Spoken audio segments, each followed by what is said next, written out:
This channel is part of the History Hit network. Stick around to find out more.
The Château of Saumur looks like a fortress from a tale of knights of old, on its hilltop overlooking the town.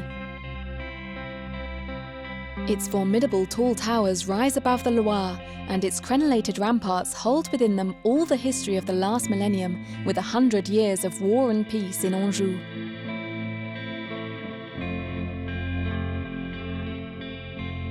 It was initially owned by the Counts of Anjou and then the Plantagenets, before becoming a royal castle at the end of the 14th century. Eleanor of Aquitaine, Richard the Lionheart, Philippe Auguste, Saint Louis, Yolande of Aragon, and King René all lived here.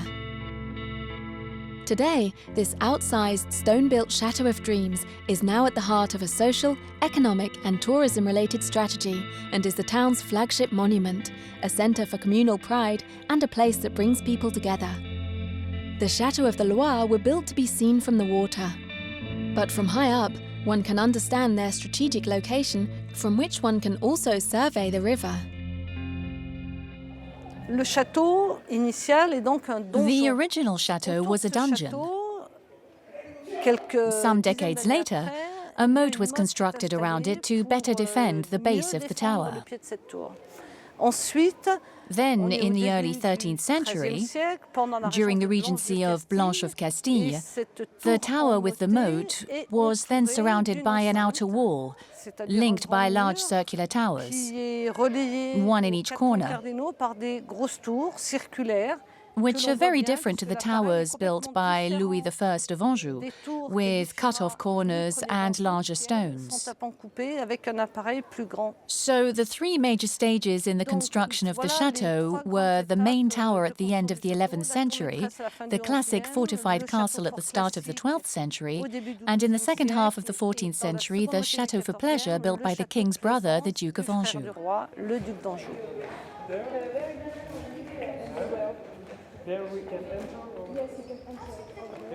Yes, that's where you go down. My name is Jacqueline Mongelaz, and I've been the head curator of the Museum of the Château of Saumur since 1990, so for 24 years now. The Château of Saumur has been under restoration since 1997, which has been quite a while now, and the work is going to continue for another decade or so. One of the highlights of the work here is this beautiful restoration that finished just last year of the Great Staircase. This staircase is the only one of its kind remaining. It dates from the end of the 14th century. We know there was one in the Palais du Louvre, the Louvre of Charles V. There was this one in Saumur, and one in the Palais Ducal in Bourges, which belonged to Jean de Berry, the brother of Charles V and Louis I of Anjou, the seigneur of the Château of Saumur. History Hit is a streaming platform that is just for history fans, with fantastic documentaries covering fascinating figures and moments in history from all over the world. With hundreds of hours of documentaries, we know we'll have something for you. Why not explore the succession crisis of 1066 or the mystery of the princes in the tower? We're committed to bringing history fans award-winning documentaries and podcasts that you cannot find anywhere else. Sign up now for a 14-day free trial, and Real Royalty fans get 50% off their first 3 months. Just be sure to use code REALROYALTY at checkout. So between the restoration projects that were undertaken at the very start of the 20th century and those done on the southern wing and the western tower at the end of the 20th century, things evolved. You can see it in how the windows close and in the quality of the tuffeau stone used. We were very lucky because behind the few modifications that were carried out in the 19th century, we found the 14th century architecture which was intact.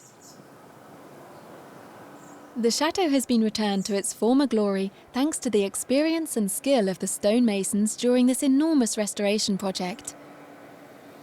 Just beside the gate to the outer wall is the Crafts Guild House, a beautiful 15th and 16th century construction. Here, happy young restoration apprentices skillfully apply their chisels, hammers and scrapers.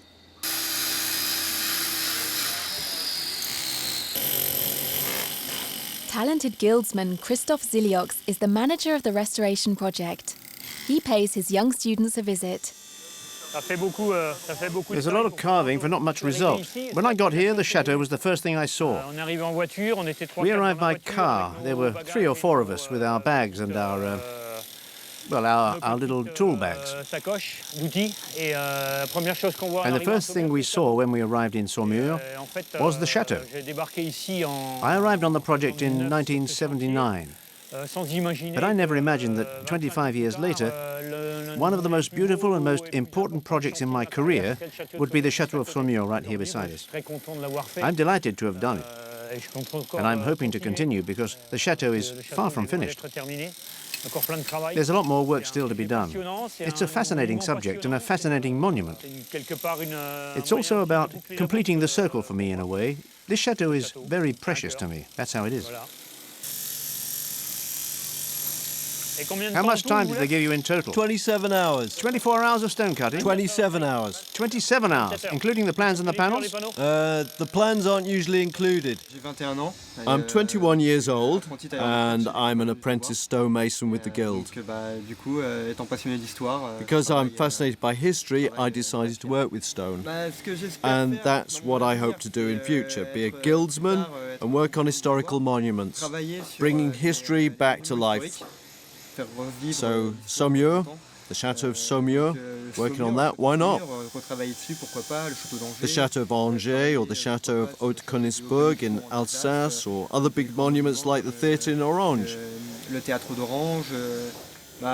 For now, the past 2 years went very well, and we're doing our mock exams at the moment. We'll see. We'll see what happens. Alia jacta est, as Julius Caesar used to say.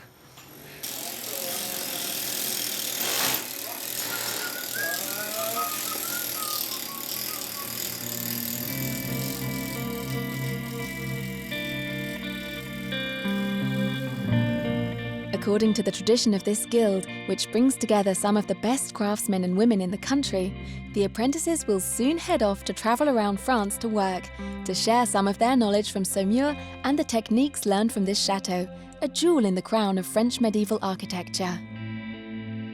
Looking down over the town where houses built in the Middle Ages sit side by side with Renaissance constructions, the Château of Saumur bears witness to the love of the kings of France for the Loire Valley. It is the last example of a royal palace constructed by the Valois dynasty. Saumur is a veritable source of curiosity and inspiration that helps bring out people's vocations. When he was a child, Jimmy spent his time digging in the sandbanks on the Loire around the foot of the chateau. He'd often find fossils, fragments of objects, or even whole objects. He was inspired by his findings and became interested in archaeology, bringing his treasures to the curator to discover their origins. And on the left, in the main hole, there are kestrels nesting. I raised them at home, in semi-liberty, and then they return naturally to the chateau. Right now, they are nesting, so the pair is either out flying or inside that little hole. I try to call them out, but they're not there. We'll do a good thing. We'll take the wheelbarrow, which was invented by the Russians. For the past few years, Jimmy has been employed as the chateau's maintenance man. Here we are, in the flower garden of the Château of Saumur, which is going to be moved because there will soon be work being done on the chateau's walls, and we need the land here. So we can dig it up and store it in another garden before returning to its place afterwards. You can't move a chateau, but you can always move a garden. This is Viola odorata, or sweet violet. The unusual thing about violets is that it's not the flowers that smell, but the leaves. Allium ursinum, this wild garlic, was used as far back as 6,500 BC in primitive or Neolithic food. It smells of garlic and grows near the surface.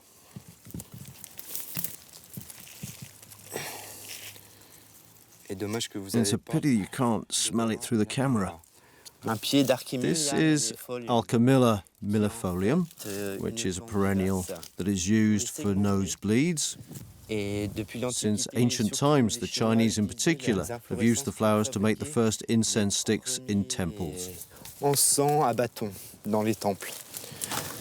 And it all grows in Anjou, thanks to its mild climate.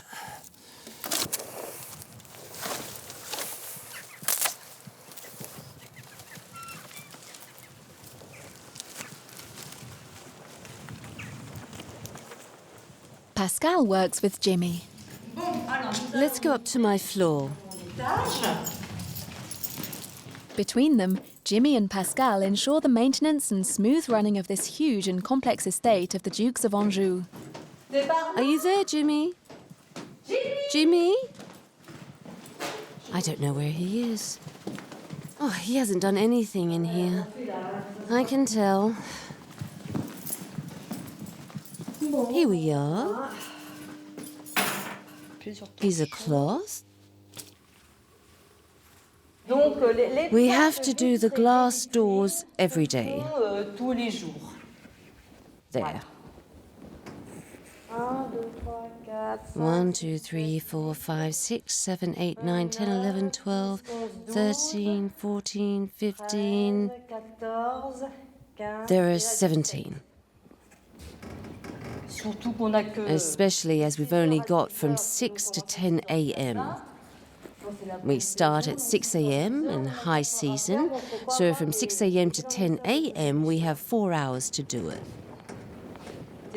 We really need to work very fast. We're always full of energy, going up and downstairs. It's very physical.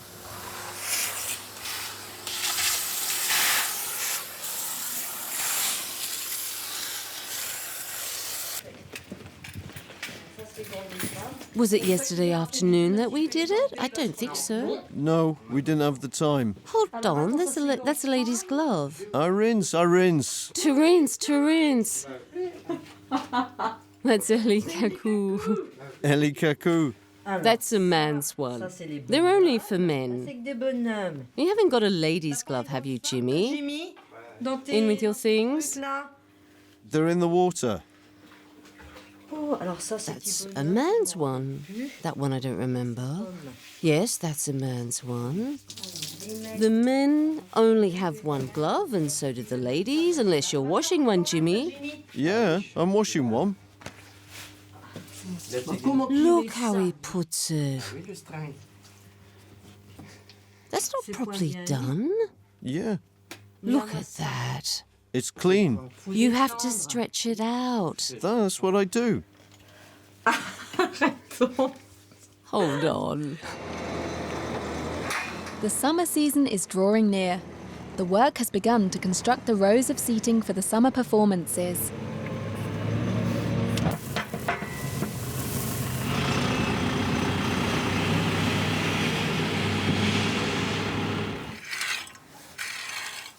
The construction of the seating is a springtime ritual that requires rigour and conviviality. Remy! Not working much, are you? Huh? Aren't you working?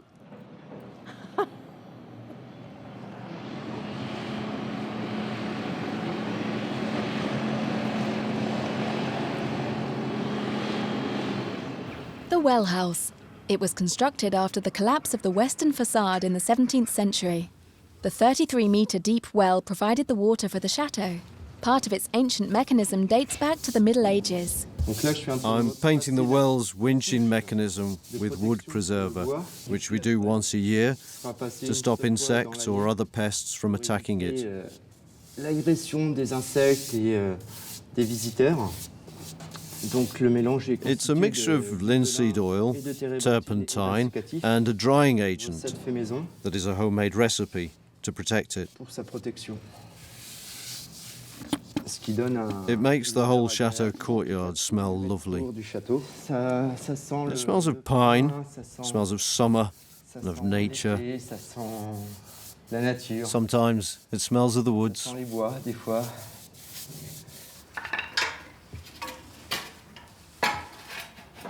And upstairs, the cabinet makers are looking after the furniture. We're repairing a piece of furniture, part of which dates from the 16th century, which is a very interesting piece. It's decorated with the design of folded parchment, which dates back to the 16th century. It's been slightly modified, but most of it's from the 16th century, and it was damaged on the top edge. We're now loosening it so that we can put back the crosspiece along the top edge. This crosspiece will be put back together using adjusting screws that were added in the 19th century. Wax, stains, a few little vices, but that's for another job down below, and wood chisels.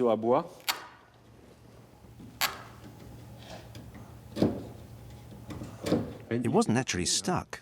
If we put it back in there with the wax, when we tighten it, it will fall on the end of the piece there. I'm in. Are you? I'll let you do the other one. Then we'll put in some hard wax on the... They're waxes mixed with pigments, beeswax and carnauba to fill in any little faults that are visible and to give more solidity to the piece. There, that's it. That looks like the little shine there was before in the upper part.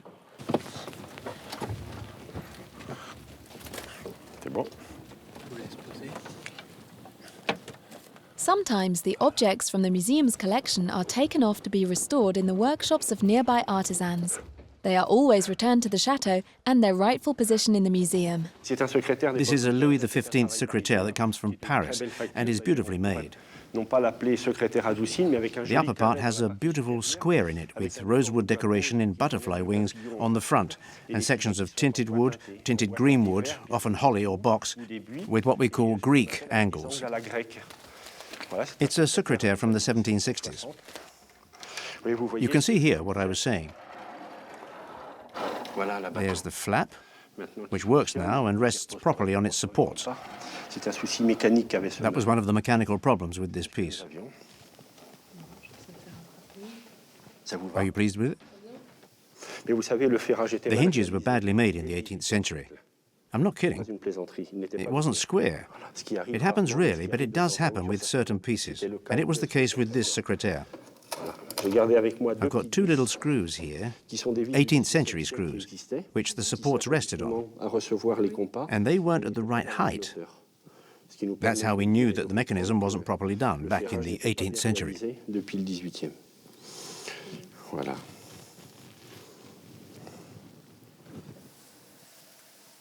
Estelle, the assistant curator, has decorated the room in a style that evokes the 18th century and which illustrates the presence of pieces of decorative art inside a chateau from this period.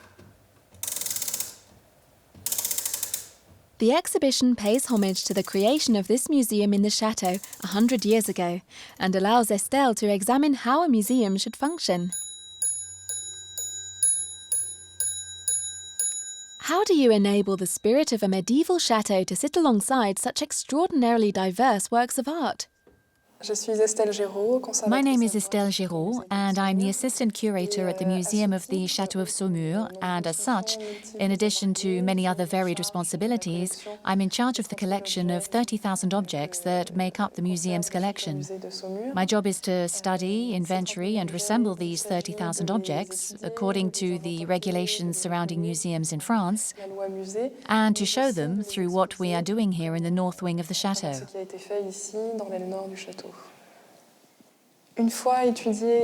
Once studied and inventoried, the collection is shown online so that people from around the world can see it.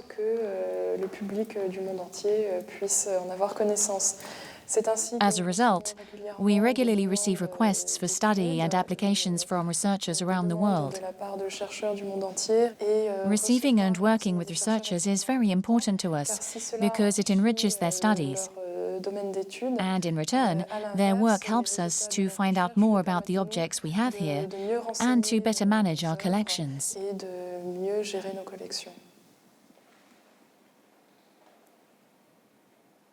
I'm not going to touch it because I can see it's crooked.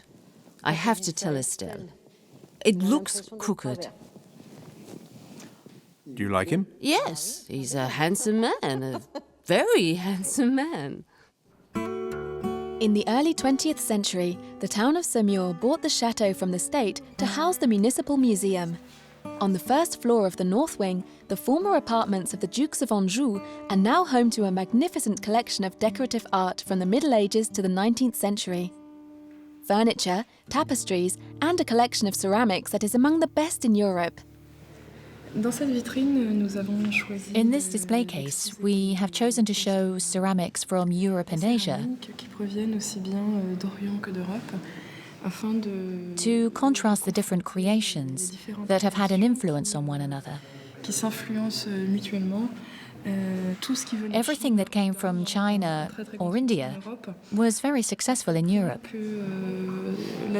So much so that China had a huge influence on decorative arts. One of the key elements in Oriental decorative arts was porcelain, which the Europeans were unable to imitate until the 18th century. So these pieces were thus imported at great expense. These were rare and expensive productions that arrived very slowly. So gradually, the centers for ceramic production took inspiration from them to compete with Chinese porcelain. They were unable to reproduce the material, so they copied the decoration. Or if they didn't copy it, they took a lot of inspiration from it and applied it to completely European shapes.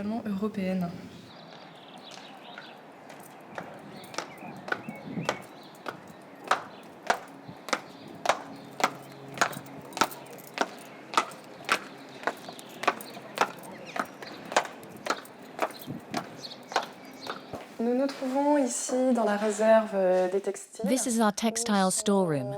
This is where we keep liturgical ornaments, as well as lots of fabric pieces. Each crate is numbered, and these numbers correspond to our digital inventory, so we can very easily and quickly locate any objects. We're going to take a look in a crate at the kinds of liturgical ornaments we keep here.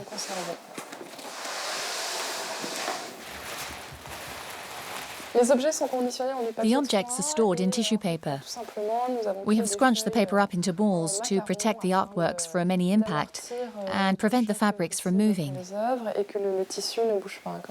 As you know, the fabrics are extremely fragile, so we'll unwrap them and have a look at what's inside.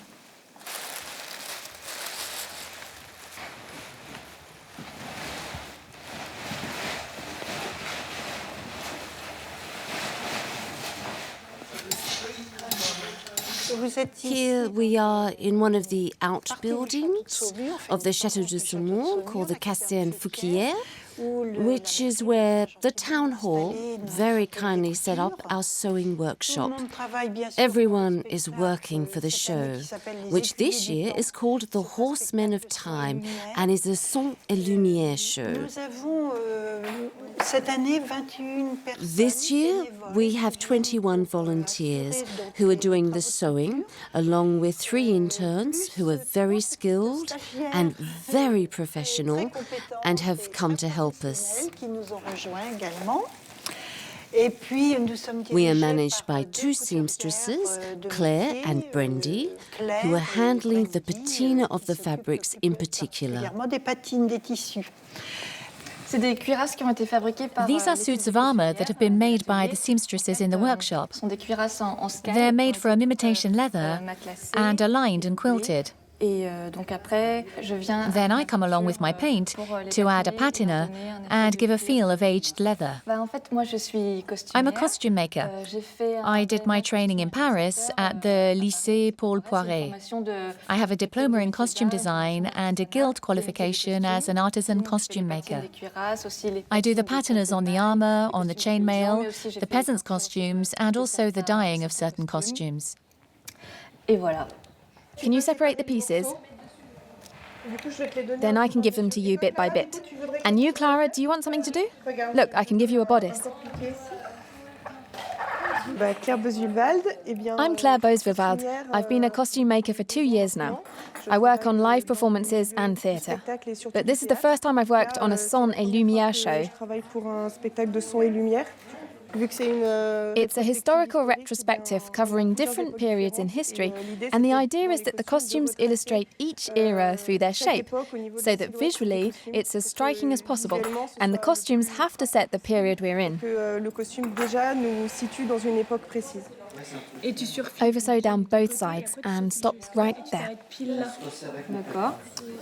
When you live in Saumur and you've got a chateau like this, you have to bring it to life. You have to participate. It's a part of all of us. It's a part of our lives. So I think it's very interesting to bring it to life. And it's so satisfying when the show starts and we see our costumes on stage. It's magnificent. It's the best reward you could have. Moreover, most of the seamstresses are also extras in the show, so it's double the satisfaction, because not only do we make the costumes, but we get to wear them too, and that's wonderful. It's unique.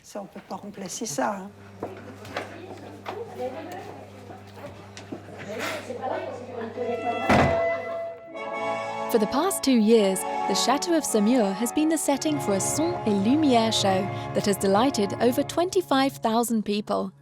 Tonight, it's the final rehearsal for the Horsemen of Time show. The production designer Bruno Cellier is adding the finishing touches, giving his final recommendations to the actors and the horses. 150 voluntary actors are participating in this amazing voyage through the centuries. You have to aim for him there, because otherwise you go off, we don't know what you're doing. Follow him. Wait, before you kill him, give him time to get up, and bang!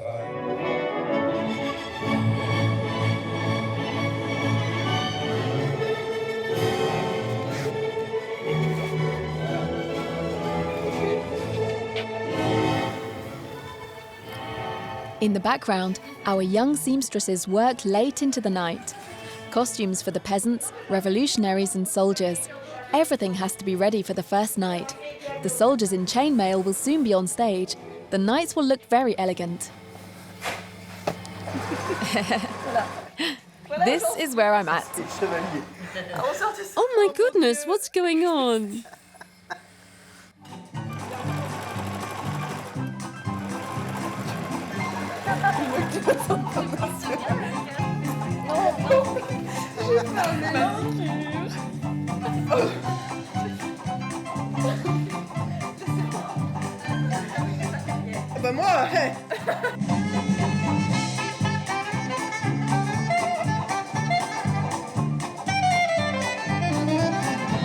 Gather together in the middle. There mustn't be any gaps. Keep on going. Okay, you're doing great. You're doing great.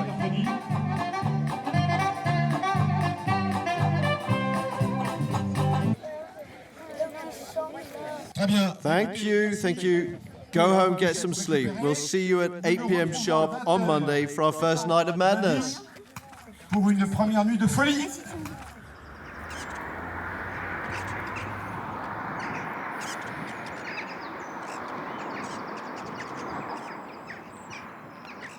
At dawn, the chateau wakes up.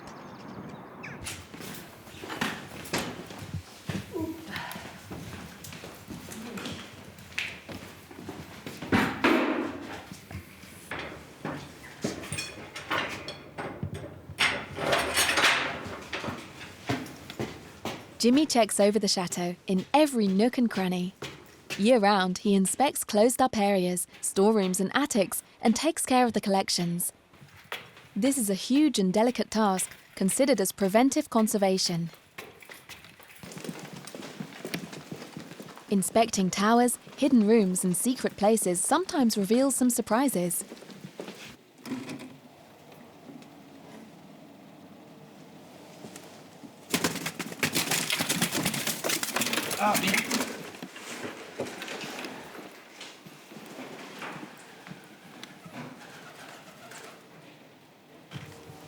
Oui, Pascal, je Yeah, joli. Pascal. On a deux Yeah, pigeons I'm in the qui salle sont jolly. rentrés, 2 pigeons got in here. dans les They were on the wall sur walk. le chemin de ronde. And when I went out to look, En there regardant, were il y 2 avait pigeons des behind the door and they came in. Ils sont rentrés. Donc, So I'm going to leave the windows open so they can get out, les fenêtres de salle jolie. but we'll have to close them and check they got out. Il faudra refermer par contre pour voir si I'll on a check pas again at à 14 2 o'clock. je revérifierai.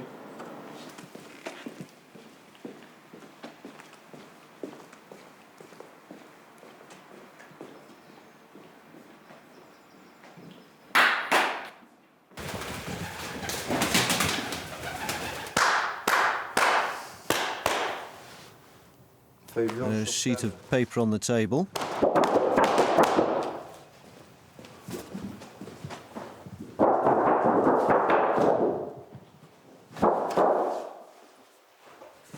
No.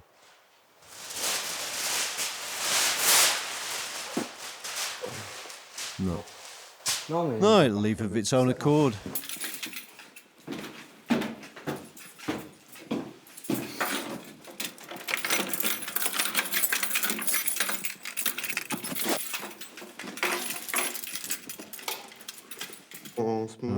Right now, I'm checking the temperature and humidity in each room and in each display case twice a day. 2 fois par jour. It's to check that the iron isn't reacting with the humidity and the temperature is constant to conserve the contents correctly. We have to make sure our baby's not got a fever and it's not too damp.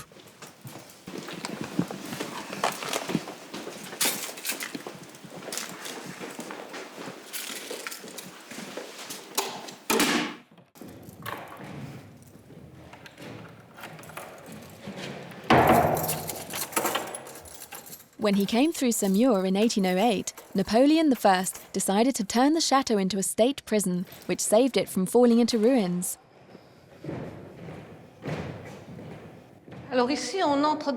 This area isn't currently open to the public because the restoration isn't finished.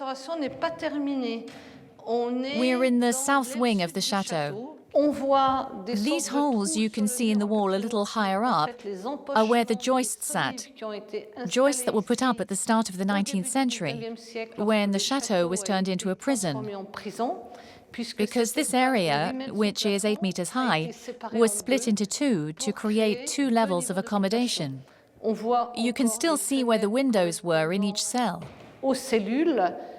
There's one missing there in the middle, and the one farthest to the right has disappeared because we reopened the large medieval window. If you look carefully at the floor, you can see the traces of these different occupations. For each cell, there was a threshold, and on either side, the dividing wall that separated the 3 cells. Now we're going to go up to the 2nd floor where there's a similar room. We'll take the famous double staircase. It's a staircase where the stones have been carved on both sides, and each side leads to a different place. This is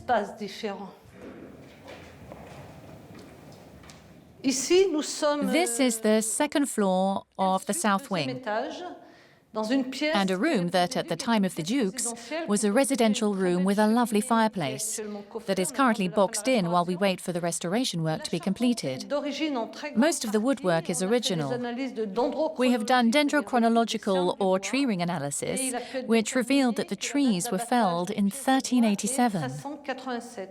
The wood used is oak heartwood, as in the east wing.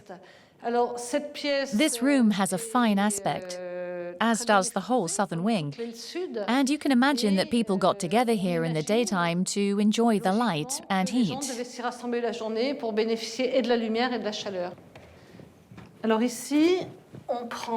Now we're going to take what we call the public staircase, or the staircase the Duke used with his entourage to reach the highest part of the chateau, the Belvedere, which is a magical place.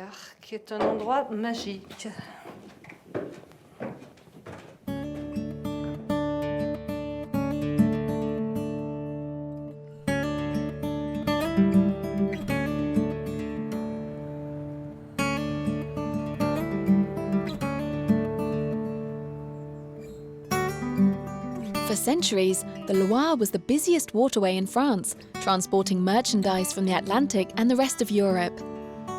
Barges and other flat-bottom craft, perfectly adapted to the changing riverbed, travelled the waterway, slipping between the sandbanks.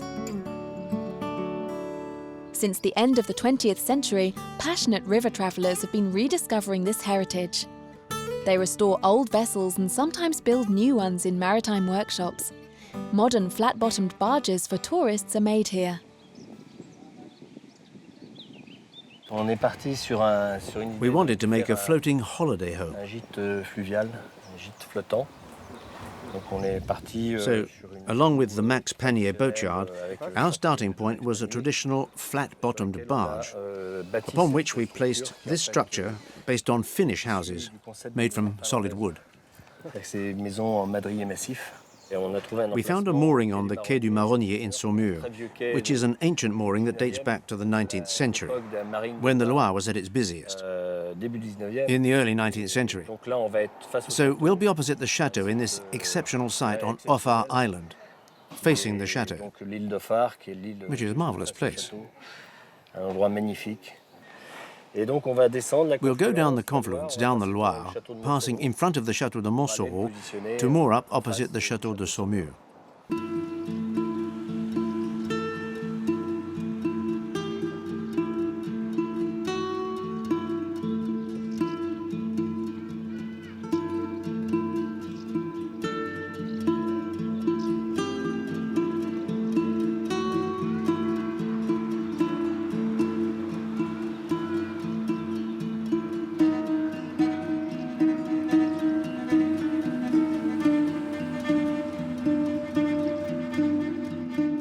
The Loire is the last great wild river in Europe.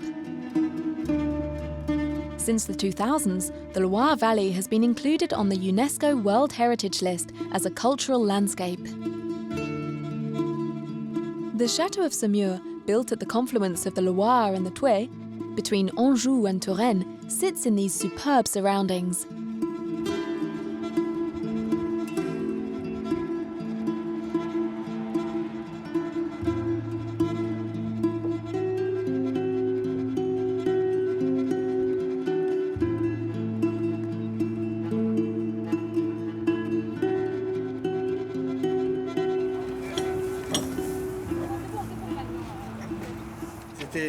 It was a lovely trip, a fine cruise, and now the boat is moored up opposite the chateau. We've been thinking about this for a few months, and it's great, because finally we've got what we wanted. Yeah, it was a lovely day. Are you happy? Yes, very. Now it's time for some refreshments.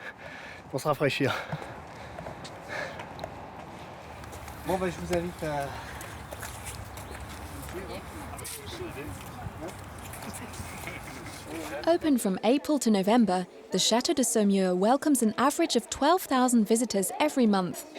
The team of 10 permanent staff members is boosted each summer by the arrival of seasonal workers who are inspired by the idea of working with a heritage site and who can speak other languages. Hello, can I see your tickets, please? My name is Mayang and I'm from Indonesia. I'm in my third year of a bachelor's in heritage and I'm doing the double diploma program. I've done most of my studies in Indonesia and I'm finishing my final year here in France.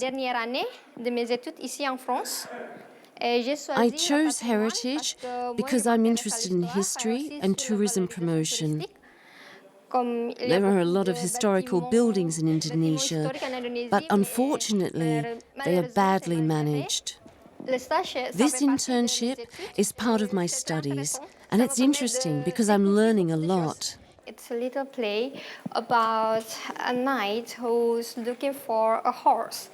Yeah. They do some acrobatic things with a horse. Yeah. Not much, but it's quite interesting.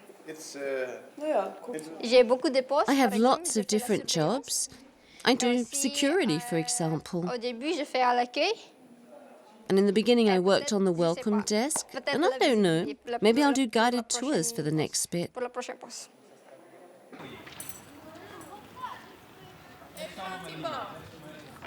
The project comes from the town hall and the communication department. The Château de Saumur is such an exceptional place, so we thought it was the moment to share it and get the local children involved. So rather than simply focusing on a classic chateau visit that could be boring, we decided to create a play space where children could have fun, and parents too, to introduce them to medieval games and show them that people were able to have fun in the past, even without the new technologies we have today. Ahora tú tienes que tirar las mías. Now, in addition to the chivalry school and introducing the children to games, we have a course they can do with 3 or 4 games that we select from those in the camp, including archery. And after they've done the games, after the half hour is up, they get a certificate of chivalry, showing that they are skilled in games from the olden days.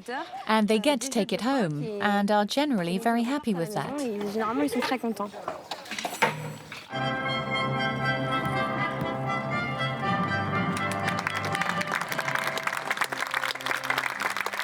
There are short shows all afternoon. Demonstrations on horseback and little shows allow the families to rest a moment in this unique historical place and to immerse themselves in the adventure of great equestrian tournaments.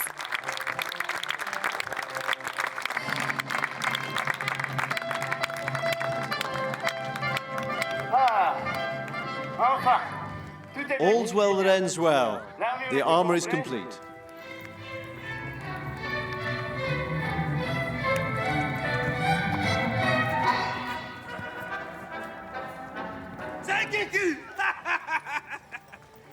Combien vous m'en donnez, vous?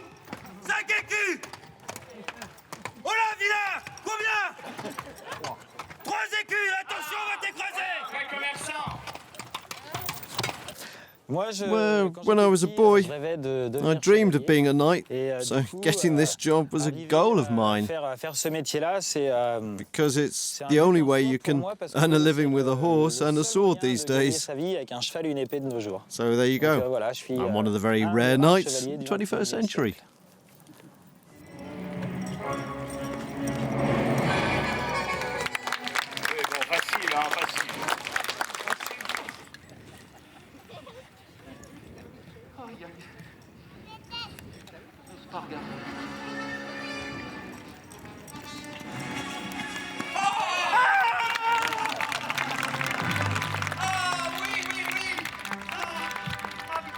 Saumur is a town that is intrinsically linked to the French equestrian scene, home to the French National Riding School and its famous instructors, the écuyers of the Cadre Noir. It goes without saying that the museum has a fabulous collection dedicated to equestrian equipment and the history of horseback riding. Patrice Franchet-Despéré, écuyer of the Cadre Noir, takes us to the exhibition rooms containing objects from antiquity to the 20th century.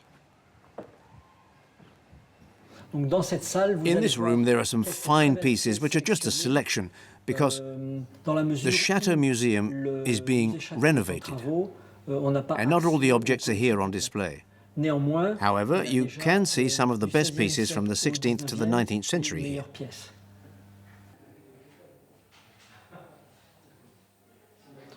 This display is dedicated to the écuyer of the Cadre Noir in Saumur. This is a French saddle in suede, while in the other displays the saddles are velvet. The stirrups, in the French style, the lamp, and the famous tunic of the Cadre Noir. The Saumur-style boots, the crop for the jumpers, and here, two jumpers, two sculptures representing three of the jumps practiced by the écuyer of the Cadre Noir, the courbette and the croupade. The third figure represents the cabriole.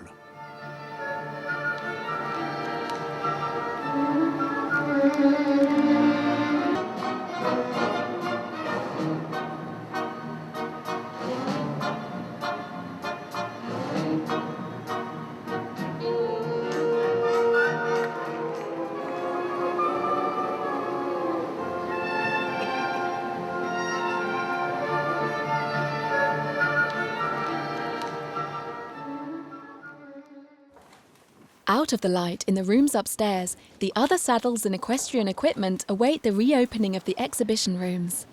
In the Museum of Saumur collection, there are several thousand objects dedicated to horses.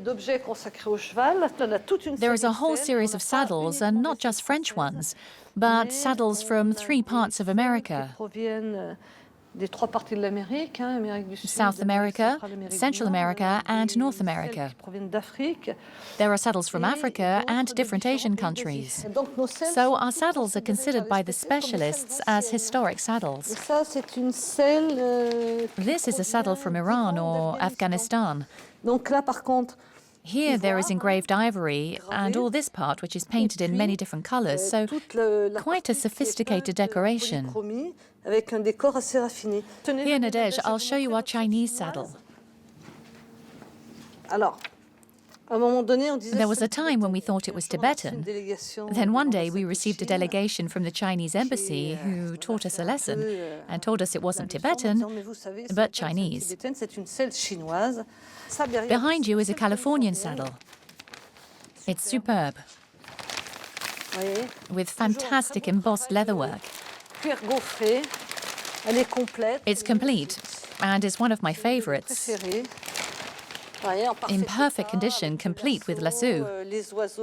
There are birds engraved in the leather on the saddlebags. It's really beautiful. It's true. One can really enjoy objects like this, not just paintings or sculptures.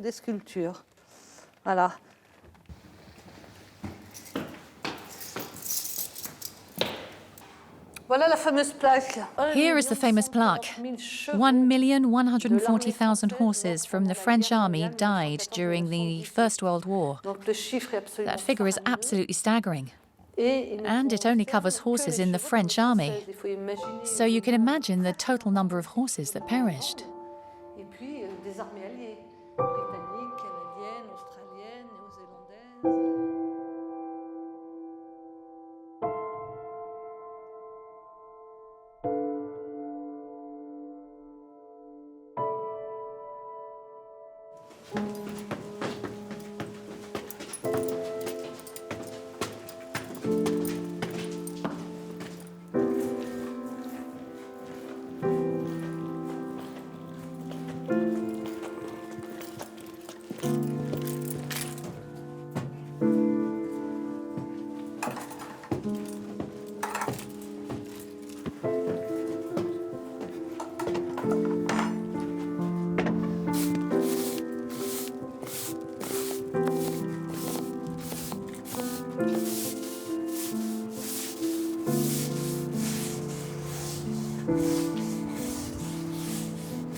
Spring cleaning, guano from jackdaws, pigeons, every kind of bird.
And when the night finally arrives for the summer spectacle on the terrace, the whole of Saumur is lit up by the show. It's a fantastic idea. Wow, look at the view. Saumur is a chateau on the Loire, and the chateaux of the Loire are the flagships of our heritage both in France and abroad. So, having the chance to create a show in one of these flagships in the Château of Saumur was extremely inspiring just for that. The second element was Saumur because it's a World Heritage Site and a site of intangible world heritage because 2 years ago the French art of equestrianism was added to the UNESCO list of intangible World Heritage Sites with the Cadre Noir in Saumur. And having the opportunity to put that equestrian art on the stage was very motivating. And the third element that led me to Saumur was the volunteers, the people from Saumur and the surrounding region who give up their free time to perform, to act, and to promote their town and their region. I found that very touching, very moving. So, you have the beautiful stones, motivated people, and intangible heritage, and oral and technical tradition. All that together led me to Saumur. M'intéresse à Saumur.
On va tourner un peu. On s'écarte, ouais.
At Villandry, stone and vegetation live side by side in perfect harmony. The fabulous coherence of these French-style gardens is down to the will of one man who inherited this family estate. His chateau is prized by some 350,000 visitors each year, and also by artists and photographers, researchers, and sportsmen and women who are all welcomed by this warm and friendly host. Henri Carvalho is a passionate man, a manager, botanist, ecologist, and historian of his home. The chateau was built by Jean Le Breton, who was the superintendent for the finances of Francis I. He needed some land on which to settle, so he acquired the old Château de Villandry, a medieval castle that had fallen into ruins. All he kept was the dungeon. On the foundations of that middle-aged chateau, he built the beautiful Renaissance chateau that is highly characteristic of the Second Renaissance. The decorative pavilions that one normally finds on the ends of the wings of a chateau from the First Renaissance have been replaced here by these square pavilions on the ends of each wing, either side of the court of honour and topped with a pyramidal roof. There's also a greater simplicity in the layout of the doors, windows and roof windows. There's a greater geometry, but one still finds Renaissance roof windows that are very decorative with scrolls and ornate columns.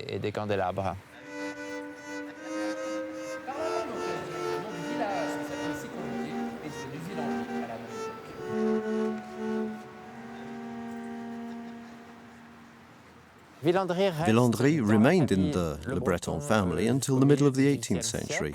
Then, in 1754, it was bought by Mr. de Castellane, who was from an illustrious family from the provincial nobility. He constructed outbuildings, the beautiful courtyard behind me, and the conciergerie opposite in a purely Louis XV style that is more geometric, with greater symmetry in the architecture and greater simplicity.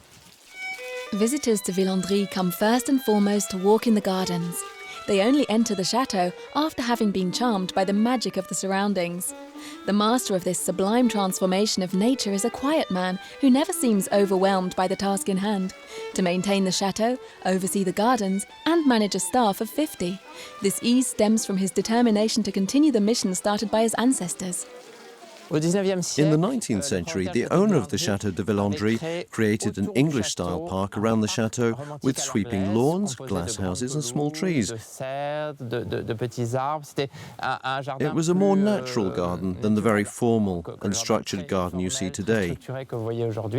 It was my great-grandparents who, in 1906, decided to reintroduce a Renaissance-style order around the Château de Villandry.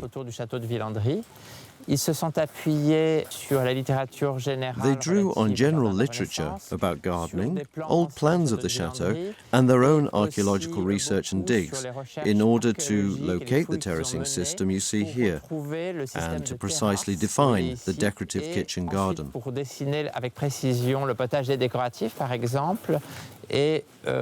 We know that during the Renaissance, the owner of the chateau liked to follow the progress through his window of new vegetables such as tomatoes from America or eggplant from India. So this garden close by the chateau had a botanical vocation, but it was also meant to be decorative. That's why you find flowers mixed in with the produce, and this whole geometry formed by box hedges, an idea that also came from Italy during the Renaissance. Laurent Portugues, head gardener at the Château de Villandry. I've been head gardener here at Villandry for the past 6 years. At 6 a.m., Laurent divides up the work according to a detailed plan which takes into account the skills of each person and the discretion required to carry out their work during opening hours. Aurélien mowing because we didn't do it last week. Then we'll do it next Monday. Véronique, can you continue tying up the vine? The team is composed of 8 permanent gardeners with some occasional helpers and interns. This daily organisation means the team can achieve some amazing tasks. 180,000 plants are planted and replaced each year in order to ensure the colour in the beds and vary the designs that symbolise the emotions of our existence or the forces from the cosmos through the seasons. The sun garden, the ornaments garden, the garden of love, the simple garden, the kitchen garden, the maze, the water mirror, the cloisters garden, and lastly, the garden of the crosses.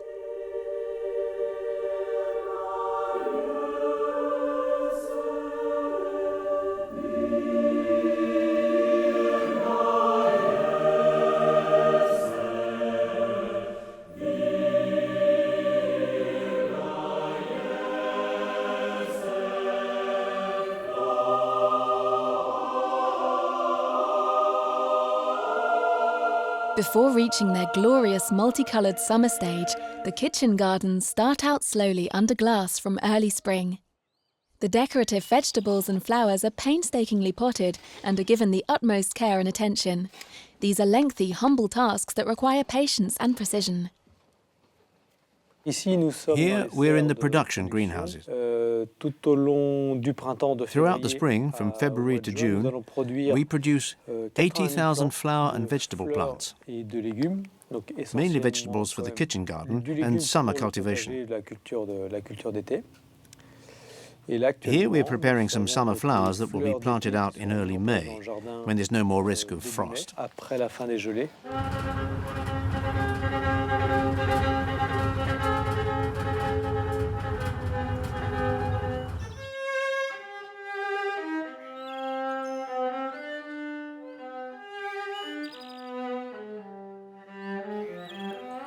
In March, when the threat of frost is past, everyone gets busy transporting and loading thousands of salad plants ordered from local market gardeners. Because, and who'd have thought it, before appearing on our plates, salad plants were first and foremost ornamental plants. Their rounded shapes and vibrant green hues bring a splash of colour to the garden. We received our salads this morning. They're ready to go and were grown by a market gardener. They make up the majority of our spring cultivation. In the kitchen garden, we'll have between 23 and 24,000 salads this year, with 8 different varieties. We like to play with the different colours and shapes.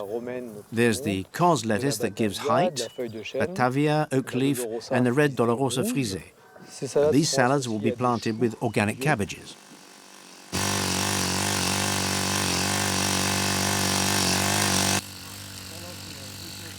The earth has been tilled, and then, once it's been loosened, we marked out the exact spots where the salads are to be planted. After distributing them around the garden, we just need to plant them with our fingers. 5 people can plant 23,000 salads, and that takes us a week. We can plant between 3,000 and 5,000 salads a day, depending on the weather.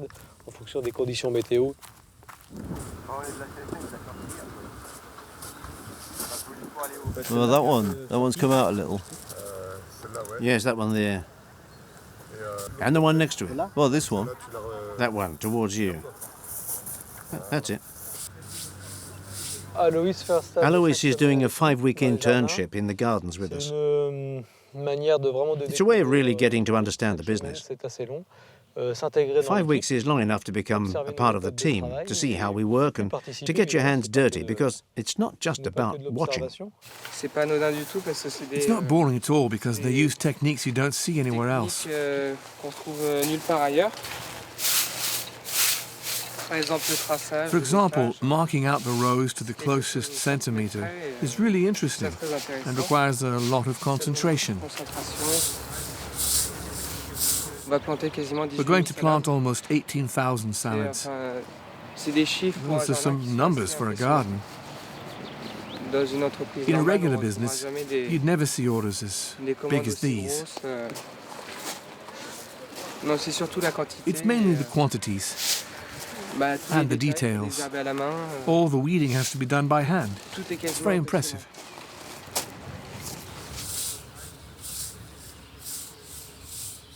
The gardens of the chateau run alongside the village of Villandry and the local school.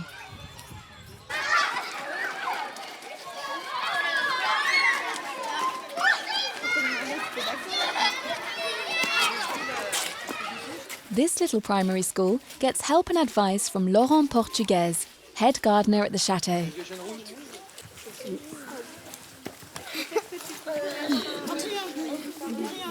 This is a school where you learn that the earth is fertile, and if you put your hands in it, it's not to get your fingers dirty, but to make food for tomorrow.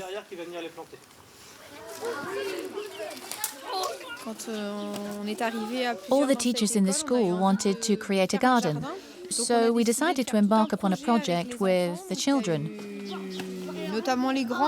mainly the bigger ones, who have worked on different blueprints. Then we decided to work in symmetry in relation to the gardens at the chateau. The next step was planting the flowers and vegetables. And here too, we decided to respect a symmetry of colour. But we had a few problems the first year. Come on, you have to plant the cabbages now. Where shall I put this? Over there. We'll have 6 cabbages here. Hold the leaves, put some earth there,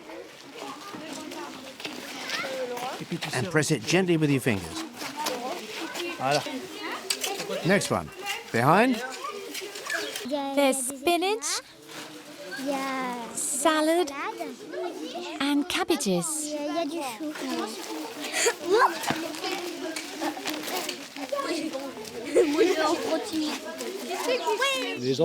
The children from Villandry have a beautiful garden in their village, so it's important that they get involved, that they get to know it. and that they don't just see it as a public park because they can go there for free. They need to understand that it's a job and it will help them develop some understanding of how gardening works. And it'll train them so we have gardeners in the future to replace us. They're the next generation.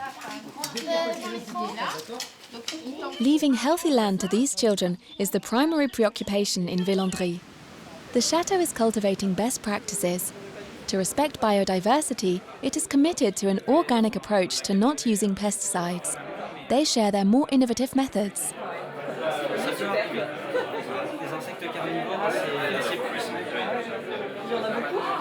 The widespread use of chemicals is very brutal, not at all subtle, and is non-selective. Here, we are always on our guard, watching what is happening and favouring prevention. I think the results achieved over the last 3 years show that this is working very well, and I think that Villandry could serve as an example, and that's very important. What is remarkable here is that one is dealing with a very structured kitchen garden that has been entirely shaped by man. It's naturally under attack from all kinds of pests that want to eat these magnificent vegetables. For decades and until recently, the only way to combat them and the various diseases was to treat with synthetic chemical pesticides. And we've seen here in this garden, if you use a lot of pesticides, you soon reach the limits of such a system. By that I mean that they had to use more and more pesticides, and it was increasingly difficult to achieve the same results. Now, while the garden looks the same as it always has, we're no longer using any kind of chemicals. We're getting out the malaise tent. A tent that enables us to catch flying insects. The key is to position it in a fairly open space, not to limit the flying insects. This is a good place. Now we'll prepare the trap with a liquid made from salt, water and soap. The salt allows us to preserve the insects we capture, and the soap kills them quickly. That's it, the tent is ready. The idea is fairly simple. We have 4 openings, and the insects can't see the black, so they bump into the tent and climb upwards in order to escape. They end up in channels on each side that lead to a corridor that goes into this recipient, and they become exhausted and drown in the container. We leave the tent for 48 hours, and then we'll have a look at the insects that were caught. The cup will go here. Now we fill it with the trap liquid. The same used in the malaise tent. We have to close it up carefully all around so no earth falls into the cup. This is targeting all climbing insects like beetles and such like. There, the 2 traps are in place. All we need to do now is place others in other parts of Villandry so we can carry out our study in full. Where are we? We've just arrived at the University François Rabelais in Tours and the Inofit offices in the laboratory just over here on the right.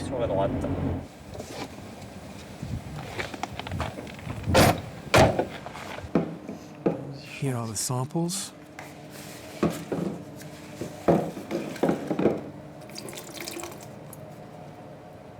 There. In Villandry, we've been carrying out a generalized study into insect populations, into the balance between pests and predators. We're trying to find solutions to combat certain pests that don't have natural predators in Villandry. When the head gardener has a problem, he tells us about it and we look into it. Or when he finds insects he's not familiar with, he gives them to us to identify. That way he knows what to do. Donc là, en l'occurrence, on est sur une étude. We are monitoring the biodiversity to study its evolution over Tout ce qui time. concerne les maladies ou les In ravageurs. terms of diseases and pests, Avec Villandry. we work with Villandry when they need it. Mais on utilise encore certains We still produits, use certain natural products like notamment comme le soufre, sulfur and copper, qui peuvent être quand même which can be toxic in high doses, si on le renouvelle. but they're still natural Ça products reste des produits qu'on trouve à l'état naturel. and which aren't synthetic chemicals. Chimique de synthèse, comme on dit. Le chimique de synthèse a Synthetic un chemicals très fort have sur la too high an biodiversité impact générale. on the overall biodiversity. On retrouve maintenant une. We're now finding a much greater diversity of insects, and beetles in particular. Il s'agit donc des carabes. Beetles are very useful predators in gardens, Très utiles dans les jardins. mainly because they eat worms Contre les vers, and les slugs. limaces. Prédateurs de. They're also predators for certain pests. Depuis qu'il n'y a plus de traitement Since we chimique, stopped using chemicals, d'insectes, we found a lot of insects are solving the problems we had with the chemicals. qu'il y avait avec le chimique. There are other dragonflies. Look, those ones are bigger. Located nearby the greenhouses, the audience pavilion is set aside for children. Brigitte Prou has created an introduction to environmental gardening for them. Who can tell me what organic means? When there's no chemicals used. Yes, that's right. When we talk about organic fruit and vegetables, it means those fruit and vegetables that haven't been treated with chemicals or pesticides. They have grown naturally with natural products. And today, we are going to see how you can grow vegetables naturally. The first important rule for an organic garden is crop rotation. If you always put the same plant in the same place every year, it will always take the same food from the soil, and the soil won't be fertile anymore. It's the same for diseases. If the plant is diseased, the earth will be contaminated and will carry the disease on from year to year. The second important rule for organic gardening is understanding friendly plants and enemy plants. Plants like growing near other plants they like and which help them grow. For example, tomatoes are good to grow near cabbages. Why is that? Because the smell of tomatoes stops cabbage white butterflies from flying over the cabbages and laying eggs on them, which then hatch into caterpillars that eat all the cabbage leaves. Onions are good besides carrots. It's the same thing, because they prevent carrot fly.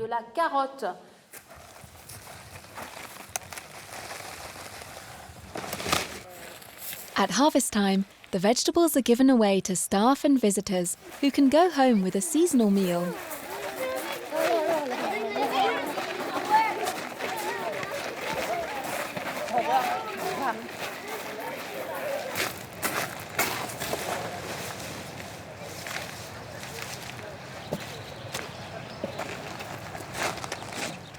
My name is Thomas Viardin, and I've been a gardener at the Château de Villandry for 4 years. I replaced an elderly gardener who retired. I come to work here every day, and I love it.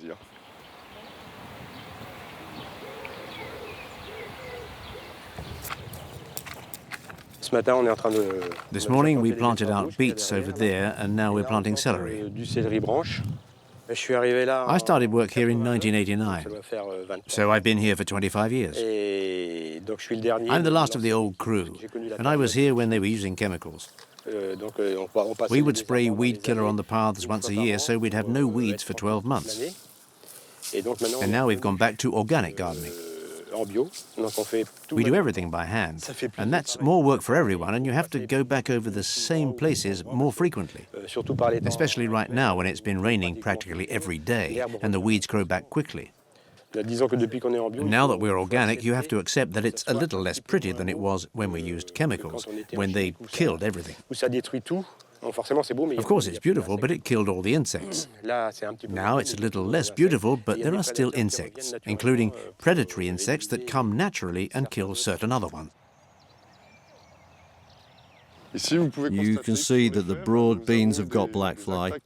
To combat that, we introduced ladybird larvae because we garden organically here. The larvae were introduced in spring, they grew, and the ladybirds have reproduced, creating a new cycle of larvae, so we can keep fighting the black fly.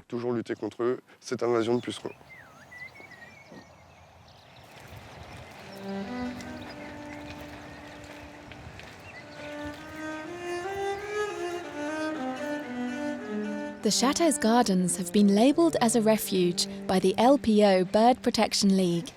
Photographers have carte blanche to practice their art here.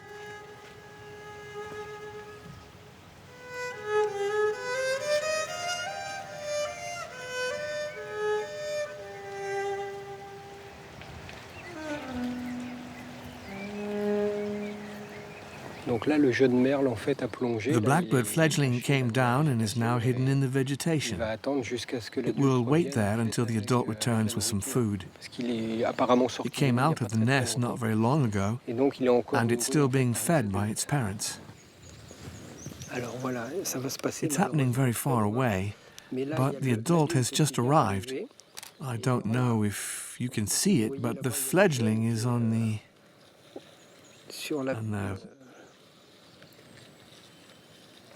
and the adult is above.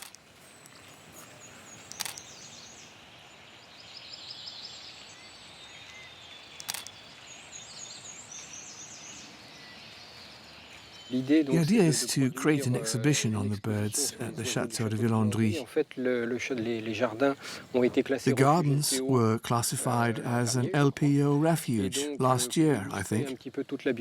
So, to illustrate all the wildlife biodiversity in the gardens, we were asked to do a photo reportage over an 18-month period. The aim is to carry out a photographic census of the birds here. Not necessarily to produce a collection, but to try and create some artistic photographs.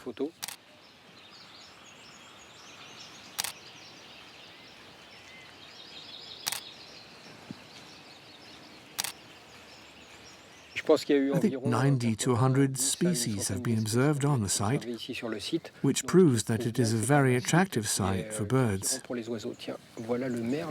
Here's the blackbird back out again for a look around. They like staying hidden, but after a while... Oh, it's ours. It's gone. We come here regularly to cover the various wildlife events. Feeding the blackbird will last a day or two, and then afterwards... it will be too late.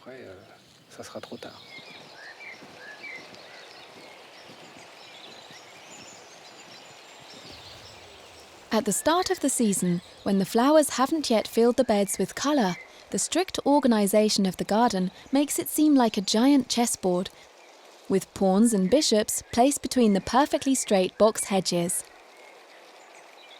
So it's no surprise that the proprietor of the chateau is a fan of the game and offers introductory lessons for newcomers and competitions for champions.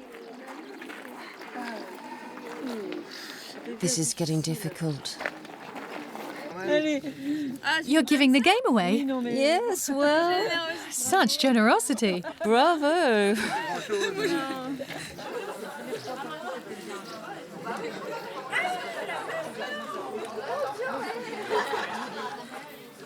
The Château de Villandry regularly hosts events such as the Kitchen Garden Festival, the Garden Rendezvous, illuminated soirees, and today there's a chess-themed event, and we are hosting the French Speed Chess Championships. Those playing black can press the start button.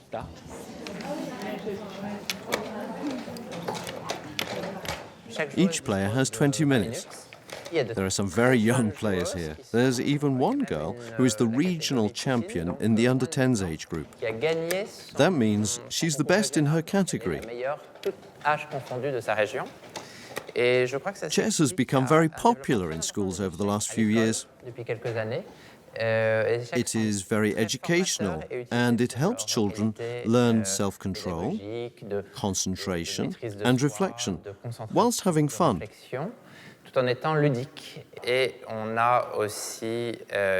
We also have another very talented French girl here, who is 4 times French champion for slow games, which better show how good a player is. Her name is Sophie Millet. I learned to play chess when I was 4, and I started entering competitions when I was 7. I won my first French youth champion title when I was 15. And then I was 4 times French champion.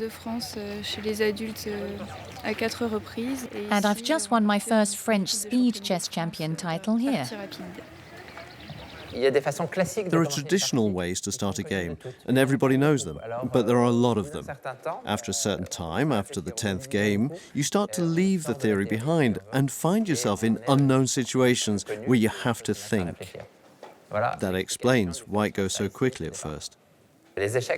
In 2000, chess became a sport. It's a sport that is less physical than football, for example, but it's a sport where players play against one another and each player is equally matched, which responds well to the definition of a sport. It is very competitive and our champions really fight hard to win. There's a great atmosphere here, and chess being a game of kings, it's great to play in a chateau, which is really fit for the purpose. I'm very happy to continue organising chess-related events here that please our visitors and help animate the Château de Villandry, which is dedicated to cultural tourism but should be open to more sporty, fun activities.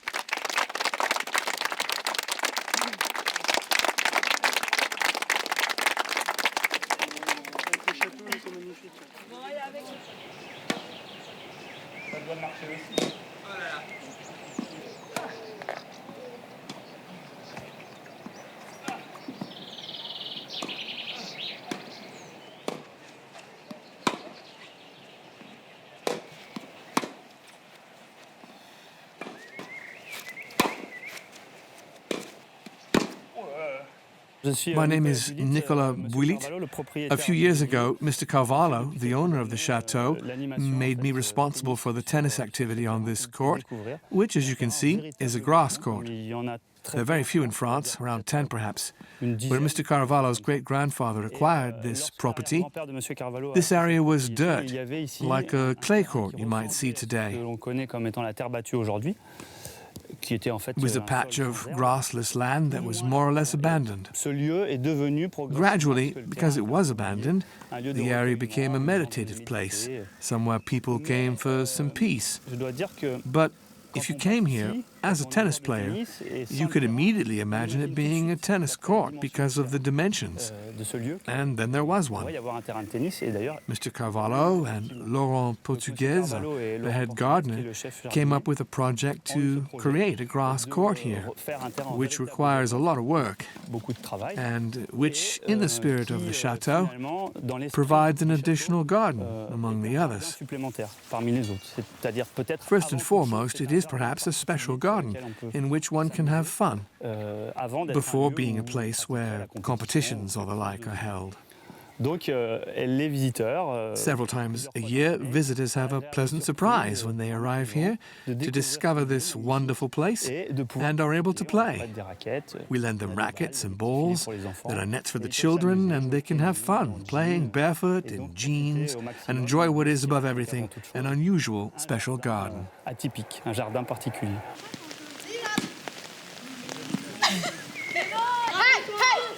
Betty, you need to go here. If you go there, it's Australian style, but that's good for us.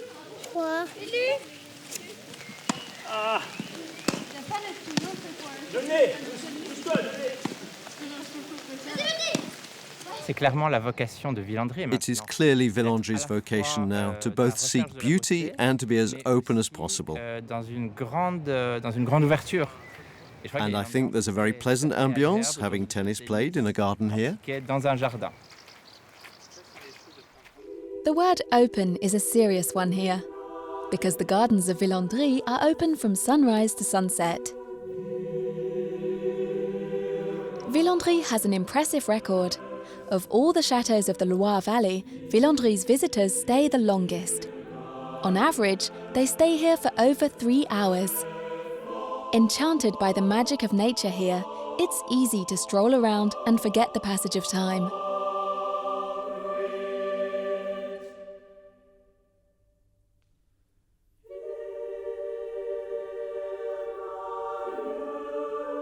The fascination for the gardens does not, however, overshadow any interest for the interiors.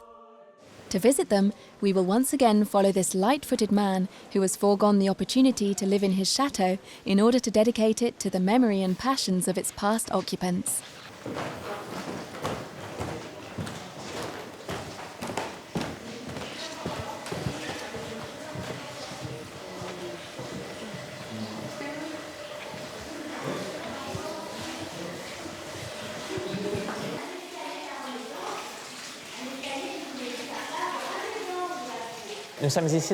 Here we are in the dining room, which is characteristic of the style of Mr. de Castellane, who wanted to bring his Provençal roots to the interior of Villandry in the 18th century. The tones, the fountain here, and all the decorative elements remind us of his taste for Provence, his land of origin.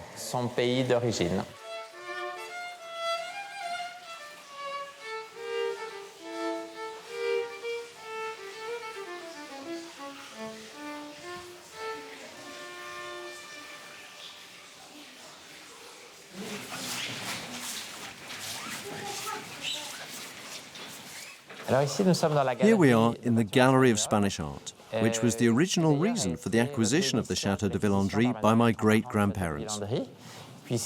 They were carrying out medical research in Paris and had begun to put together this collection of Spanish art, which was their main artistic interest. They subsequently became interested in architecture and gardens, but they were looking for a big country house in which to present their collection because their apartment in Paris was no longer big enough.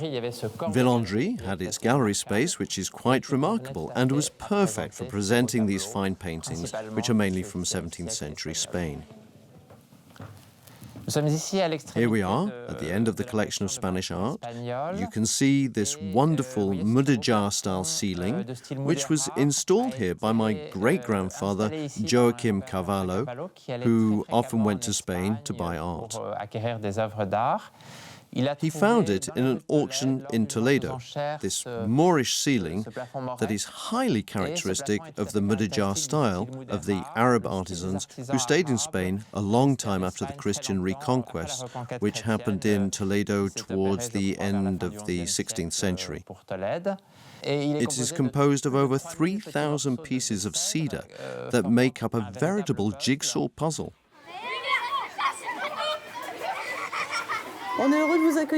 We're delighted to welcome you here for this illumination workshop. You're each going to make a piece that you will paint and which you can take home.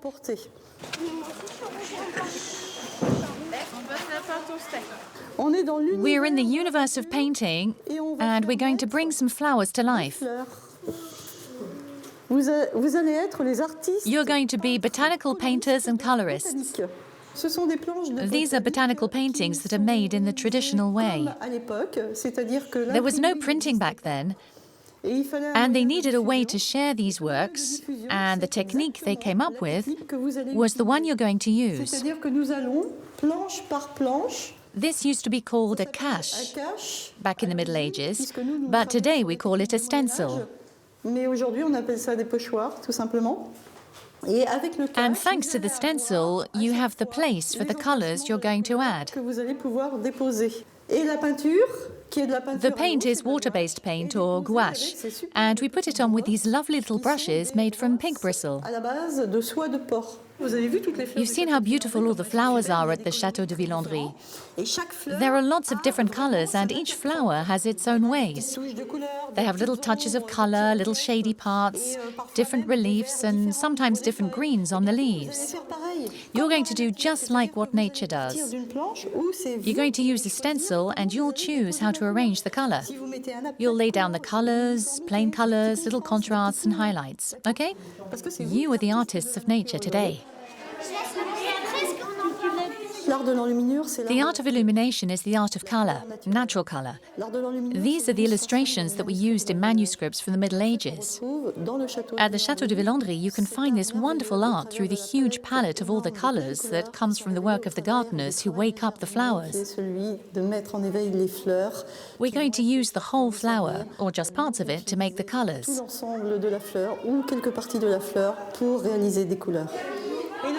And the frame is what brings it all together. You can colour the edges a little, and then it's finished. It's yellow ochre, like the earth. Is it really earth? Yes. Have you studied ancient history? It's exactly the same earth that prehistoric man used.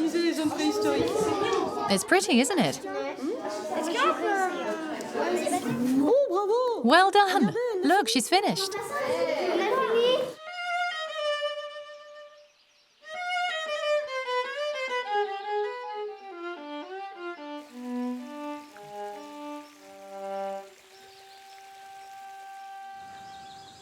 This inspirational place encourages different vocations. Stand behind the painter and listen closely. You might learn something. I'm here to resolve the problem of the begonias, which is no mean feat. How to paint begonias. That is the fascinating thing about painting, trying to find things out. First, I'm going to find the different colours of the begonias, and then I'll do the leaves and the earth, because I'm going to put out the fire around them. First, I'm going to set it on fire, and then I'll take care of the rest which doesn't burn. But the thing is to start with the powerful colour of these flowers, so beloved of grandmothers, caretakers' flowers. When you come to Villandry to paint or draw, first you open your eyes and look, and by dint of looking you start to see, and what you see is amazing. It's nature that has been completely domesticated. I think in the end it's that rigidity of form and the rigidity of drawing the garden that reassures the people looking at it. There's something reassuring about it. You're not afraid here. You're sure of what you see. This painting of the box hedges with the begonias is an extreme vision of Villandry. Villandry also has some very natural areas, but here it's extremely rigid, a geometric diagram that is so precise that I wanted to show it's seen from above, like a drawing from above. I also like the heart. I like gardens of love with all the symbolism. And there is that contrast of extraordinary colours with these fluorescent reds and dark yet rich greens. I think I've come up with a way to do the begonias using a white that I hardly ever use. A white they call transparent white.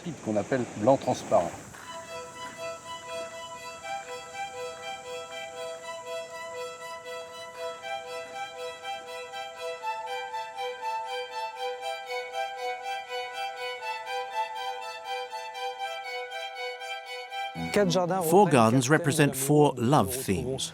There's tender love with the beautifully shaped hearts, still flowering in pink. There's passionate love with the deformed hearts that seem like they're turning around in a waltz. There is adulterous love, with these symbols representing fans and butterfly wings to underscore the infidelity. And lastly, there's tragic love, which no longer has hearts, but dagger blades flowering red, the colour of blood. And there are 72 yew trees that have been pruned according to the strict Villandry style. A cube of yew and 3 crowns topped with a dome. These Villandry yews are important.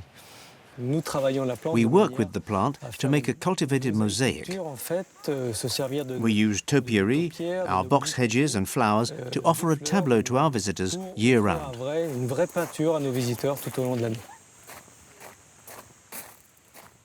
Laurent talks about our visitors like everyone who works here. He has appropriated the success. Each employee is responsible for one area that they are given to manage. They can go ahead and get involved, giving free rein to their creativity. This is the case for Emmanuelle, who, with her catering team, has created a natural style of food that is served in the barns of the chateau. Her recipes are inspired from age-old knowledge. Every day I come to pick some herbs for the restaurant. But I don't take huge quantities. I've managed the catering at the chateau for 14 years now. I try to work with the head gardener according to the seasons. That way, I can introduce our visitors to the use of mugwort or rhubarb, which they have seen growing when they toured the gardens.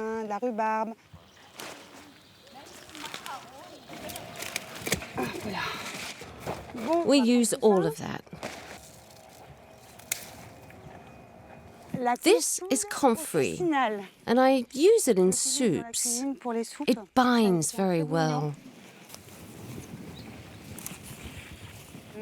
I'm really lucky to be able to use a little of the plants from the simple garden where we are now.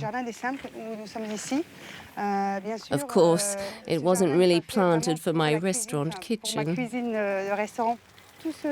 Everything in this garden is from the Middle Ages, when people used a lot of herbs for medicinal purposes. The yarrow is flowering now. We use the flowers in food and the leaves for infusions or in salads. I use the gardens for the restaurant, so there is a connection and sense of discovery for visitors.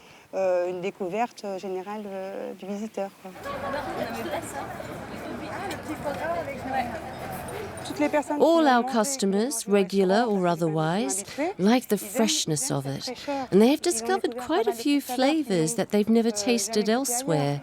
You need to keep it simple in the kitchen, simple and tasty. I just want to make people happy.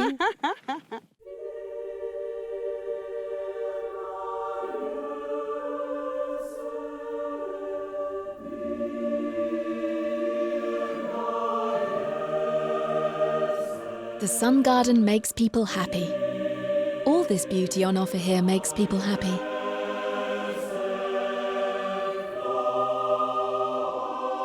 The water mirror, which speaks the silent language of the swans, also makes our photographer happy.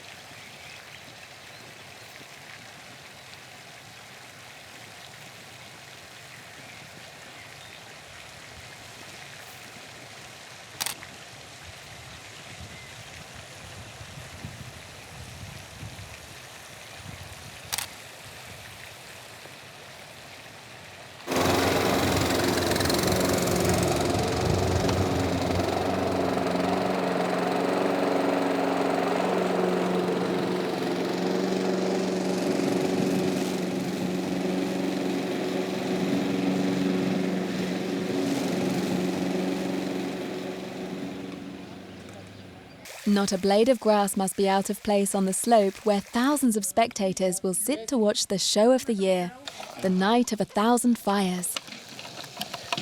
It's very important to avoid any contact between the two, otherwise it will short circuit and the row won't ignite. I'm connecting these all together. That will link up all the fireworks that will go off together in a row with a little electric cable, so that when a current is sent through it tonight, it will catch fire.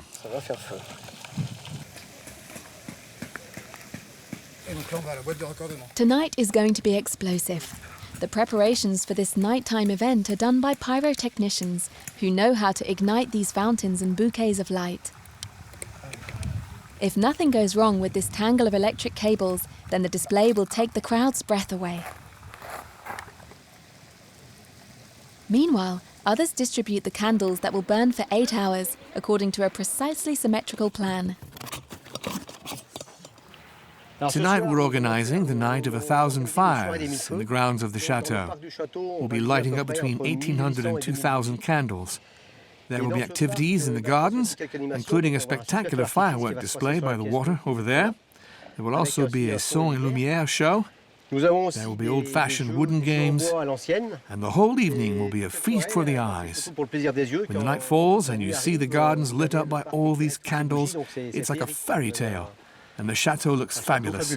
You've only got 45 minutes left to finish lighting the candles, so you'd better get a move on. Thank you. The kids don't want to miss the 1,000 Fires. It's sacred to them. Okay, let's go take care of the candles. It's a great experience. It's really fun. Let's go open the gate. Let's get on with the show. That's a good idea to get here early. The weather is lovely and the candles are working well. Everyone is in great mood, the gardens look beautiful. I'm very satisfied. The only thing is that I'm always worried there'll be too many visitors, but I think it should be okay.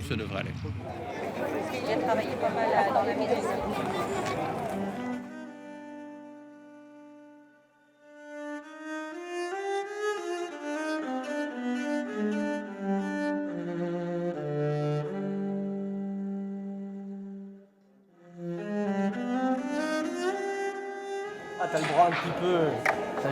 C'est les 5 du Tour de France, ça. Les contrats.